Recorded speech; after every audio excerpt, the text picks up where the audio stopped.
All rise. Court for the First Judicial District of the State of Utah and for the County of Cache is now in session. The Honorable Judge Spencer D. Walk is presiding. You may be seated. All right, good morning. Let's call the case of State of Utah versus Kentrell Deshawn Galden, case 241100468. Counsel, please state your names for the record. Aaron Jossie for the state. Drew Finling and Zach Finling on behalf of Mr. Galden. All right, we're here today for a preliminary hearing and a bail hearing. I've had the opportunity to meet with the attorneys in chambers, and it does appear that there has been some type of arrangement reached between the parties.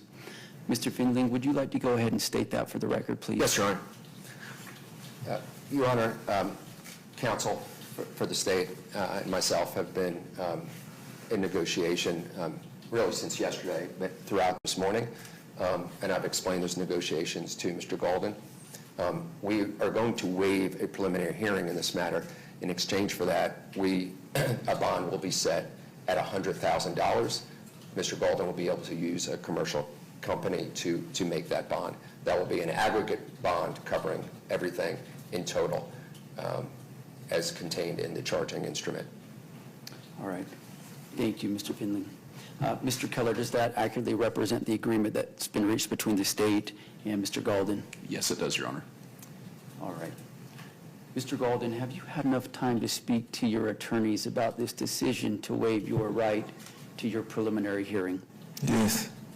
All right. Do you understand that the standard at a preliminary hearing is a much lower burden of proof that the government would have to meet than at trial? So instead of proof beyond a reasonable doubt, it's a lower burden of proof, which is there a reasonable belief that a crime was committed by you?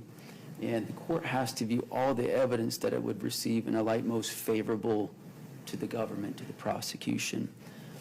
Understanding that legal standard and having had discussions with your attorneys, do you hereby waive your right to your preliminary hearing? Yes. All right. The court finds that Mr. Galden has knowingly and voluntarily waived his right to his preliminary hearing. He will be bound over for trial on all the charges set forth in the information, the charging document in this case. Bail will be set through stipulation of the parties at $100,000. That will be bondable. And in talking to the attorneys, it sounds like they would like to set this out for an arraignment at a later point in time.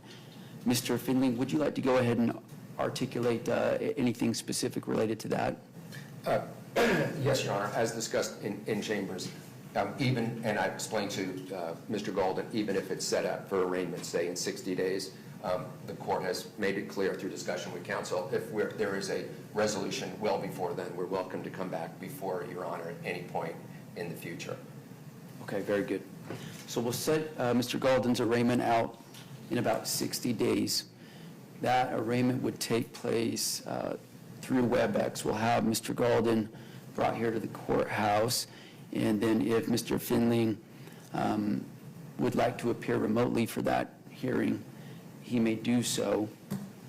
Also, if the attorneys reach some sort of resolution prior to those 60 days expiring, then just reach out to Angie and we'll get that on my calendar in a timely fashion. Angie, a date about 60 days out for that arraignment on a Monday morning probably. July 1st, at what time? 9? Okay, so that would be July 1st at 9 a.m. or 1:30 p.m. Mountain Time, whatever you'd prefer. Either one. Okay, let's do 9 a.m. Does that work for the state? It does, yes. All right, Mr. Galden, your arraignment will be July 1st, 9 a.m. You'll be brought over from the Cache County Jail, assuming that you're still incarcerated.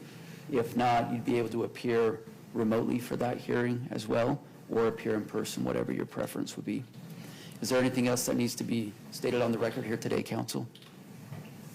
On behalf of Mr. Galden. Nothing further from the state. All right, with that, we'll conclude this hearing. Court is adjourned.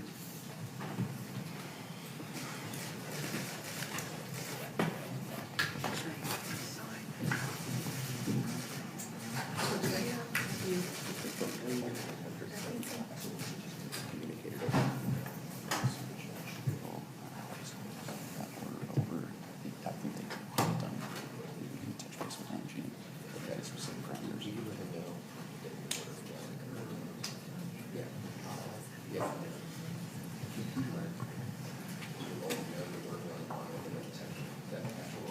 Just let them know that's what we do.